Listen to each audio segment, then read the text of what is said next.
Karen stole my saddle from the fence.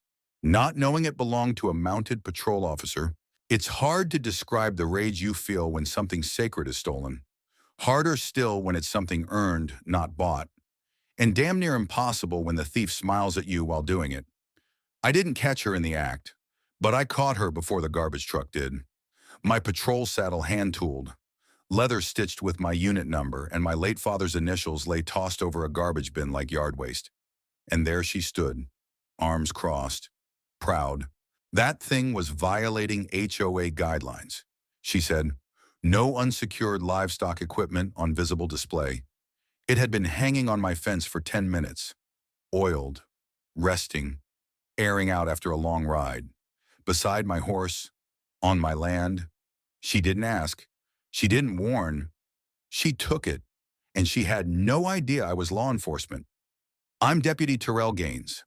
I serve with the Polk County Sheriff's Office Mounted Patrol. I'm 6'4", calm-tempered, and I don't rattle easy. I moved to Oak Willow Estate 6 months ago with my horse. Justice, quiet, middle-class neighborhood. Mostly older families, a few retirees.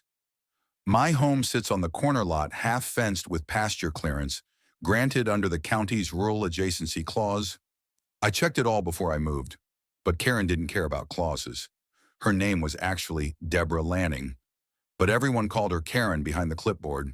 She wasn't elected to the HOA. She invented her title Community Quality Overseer. No one challenged her because no one wanted to deal with the noise. Until now, it started small. She left a decor citation on my porch after I installed solar lanterns. Then she called animal control when Justice neighed too loudly during a thunderstorm. She reported my hoof tracks as property damage. The county shut her down each time. Still, she kept coming. But this crossed a line. The saddle wasn't just gear. It was my father's. He rode with it when he patrolled on horseback back in the 80s. He gave it to me the day I graduated academy, and I'd just finished a 5-hour patrol shift at a county fair before hanging it gently on the shaded side of my fence. Justice was grazing. My kids were inside. I was about to hose down the leather. Then I ran inside to grab my gloves. 10 minutes. Gone. When I found it flung over her trash bin, stirrups bent, inside scuffed, I walked up calmly. Ma'am, I said, that saddle belongs to a law enforcement officer. She looked me over. Then maybe that officer should obey neighborhood standards. You didn't knock. You didn't ask. She shrugged. I have enforcement rights under HOA mandate. Unsecured items on perimeter fencing are visual clutter. There's no active HOA. I said, not since 2019. She blinked. We've restructured. I lead the interim committee. Then show me the city certification. She didn't move. That's when I stepped back and whistled once. Justice came trotting up the lane. My uniform jacket still draped over the saddle horn where she'd missed it. The badge gleamed. The neighbors gathered. Karen paled. You're the officer. Yes, ma'am. Mounted. Sheriff's deputy. You stole department property. You vandalized my saddle. Silence. And then her hand reached for her phone. You're threatening me. I held up both hands. No, ma'am. I'm reporting you. I didn't cuff her, but my captain sent a cruiser.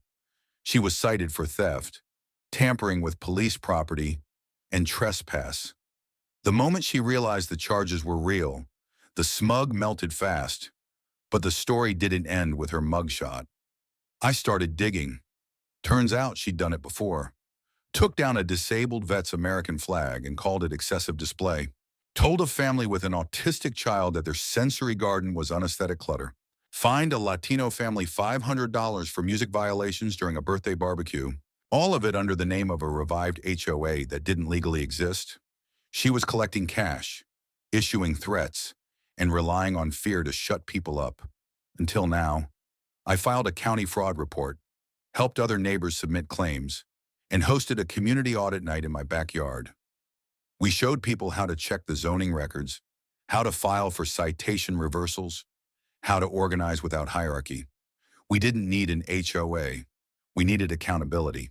The sheriff's office launched an internal investigation.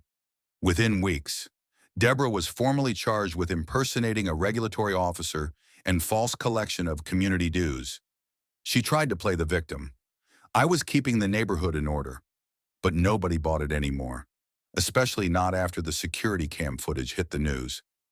There she was marching across my lawn, cutting the leather straps off a police saddle. The headline wrote itself, "Karen cited for theft of police saddle and HOA power grab gone wrong."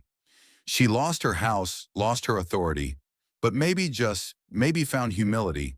Last I heard, she moved in with her sister in Pompano and was working at a mall kiosk. As for Oak Willow, we created a volunteer committee not for rules but for resource sharing. We started neighborhood horse rides. Kids learned to groom justice. Elders shared stories. We replaced fear with fellowship. And every new resident gets a welcome flyer that reads, "This land is watched over." Not by rules, but by riders. The saddle hangs in my home now, still scratched, still sacred. A reminder that some things shouldn't be touched, and that when you steal from the law without knowing where it rides, you'll feel the weight of the whole saddle crashing down. The end.